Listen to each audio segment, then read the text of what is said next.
Olá amigos, eu sou o pastor Elias Soares, estou passando por aqui para esclarecer uma aparente contradição e estar dando resposta a uma pergunta extremamente polêmica que nos fizeram a respeito de Judas 6:7.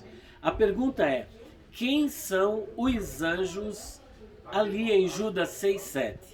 De acordo com os defensores da mitologia grega, aqueles anjos são nada mais, nada menos que os filhos de Deus relatados em Gênesis capítulo 6, versículos 2, 4, aos quais a Bíblia chama de Bnei Ha-Elohim, os filhos de Deus, que segundo eles se relacionaram com mulheres e desse relacionamento nasceram os Nefilims, que alguns pensam ser gigantes, mas que a bem da verdade, a palavra Nefilim vem do hebraico Nafal, que significa os caídos. Não diz que são gigantes. Essa ideia dos gigantes veio da Septuaginta, que por sua vez teve uma corrupção no versículo de número 2, ou foi um palimpsesto, que apagaram e escreveram em cima, no versículo 2, visto que no versículo de número 4, nada está escrito, por exemplo, Roi Angeloi Tuteu, ou seja, lá não está escrito anjo de Deus,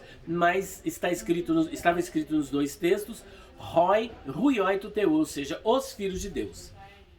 Por outro lado, é necessário que fique provado que os filhos de Deus em Gênesis 6:2 realmente sejam anjos, mas pelo contexto que podemos ver, todo o contexto, desde o capítulo 4 até o capítulo 11, não tem como colocarmos um anjo ali e tomar essa expressão Bnei Ha-Elohim ali no texto de Gênesis 6, 2, 4 como sendo anjos. Apesar de que em outras passagens, como Jó 1:6, 2:1, 38:7, Bnei Ha-Elohim é realmente uma expressão ligada aos anjos.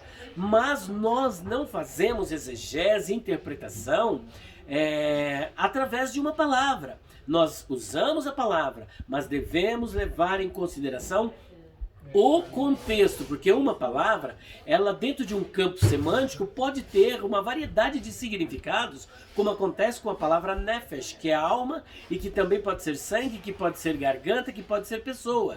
Então veja que nós devemos analisar o texto dentro do seu contexto, e de acordo com essa linha de interpretação, com esta visão, Bnei Ha-Elohim, dentro do texto de Gênesis 6, 2, 4, não pode ser anjos, visto que todo o capítulo vai falar de seres humanos. A aplicação da pena é contra os seres humanos. O Espírito de Deus está desgostoso contra os seres humanos. Portanto, não há ambiente para nós colocarmos um anjo ali. Um segundo ponto que eu gostaria de estar destacando é o seguinte: como é que essas pessoas chegaram à conclusão que Judas 6 está falando de anjos, visto que ali, que está falando dos filhos de Deus de Gênesis 6:2. Ali está falando de anjos, mas não está fazendo uma relação com Gênesis 6:2. Quem faz esta relação são as pessoas que querem defender que aqueles anjos estão presos porque mantiveram relações com mulheres. Veja que o texto paralelo de 2 de Pedro 2:4 nada vai dizer a respeito disso. Nem Judas 6 está dizendo que é relacionamento sexual e nem tampouco Judas 2, versículo de número 4.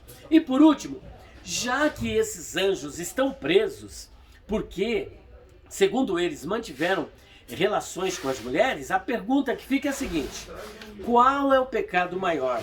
Esse suposto relacionamento desses anjos com mulheres que nasceram gigantes, ou o pecado de Satanás com os seus anjos, principalmente o de Satanás, que levou toda a humanidade à queda e levará a maioria dos seres humanos ao inferno?